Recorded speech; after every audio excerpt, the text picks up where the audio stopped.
मावळ तालुक्यातील इंद्रायणी नदीवरील जीर्ण पूल कोसळून चौघांचा मृत्यू, 51 जण जखमी। पूल 30 वर्ष जुना असल्याची माहिती। इंद्रायणी पूल दुर्घटनेमध्ये आतापर्यंत 38 जणांना वाचवण्यात यश। पुलावर आज पुन्हा एनडीआरएफ कडून बचाव कार्य सुरू। पुलाखाली आणखी काही लोक अडकल्याची भीती। इंद्रायणी नदीवरील लोखंडी पूल संपूर्ण सडलेला होता। जीर्ण पुलाजागी 8 कोटींचा नवीन पूल मंजूर आहे। पुण्याचे पालकमंत्री अजितदादांची प्रतिक्रिया। इंद्रायणी नदीवरील पूल दुर्घटनेमधील मृतांच्या नातेवाईकांना 5 लाखांची शासकीय मदत जाहीर। 51 जण जखमी। पुणे जिल्हाधिकाऱ्यांची माहिती।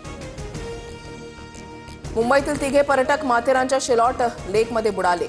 घटनास्थळी माथेरान पोलीस आणि सह्याद्री रेस्क्यू टीमकडून शोधकार्य सुरू। काल घडलेल्या विविध दुर्घटनांमध्ये 21 मृत्यू झाल्याची माहिती। इंद्रायणी नदी पूल दुर्घटना, केदारनाथमधील हेलिकॉप्टर कोसळलं, नदी पात्रामध्ये बुडून अशा विविध घटनांमध्ये लोकांनी प्राण गमावले।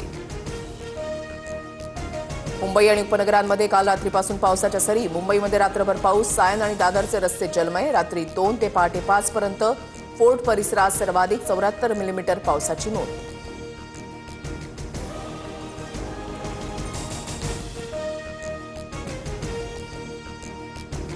अहमदाबाद विमान दुर्घटनेमधील 47 डीएनए जुळले। 24 जणांचे मृतदेह कुटुंबियांकडे सुपूर्द। अनेक मृतदेह ओळखण्यापलीकडे जळाले। पोटाच्या समस्येमुळे सोनिया गांधी दिल्लीमध्ये रुग्णालयात दाखल। सोनिया गांधींची प्रकृती स्थिर असल्याची माहिती। राज्यात कोरोनाचे 40 नवीन रुग्ण। मुंबईमध्ये 22 तर पुण्यामध्ये 10 नवे रुग्ण। राज्यातील एकूण 540 कोरोनाचे सक्रिय रुग्ण।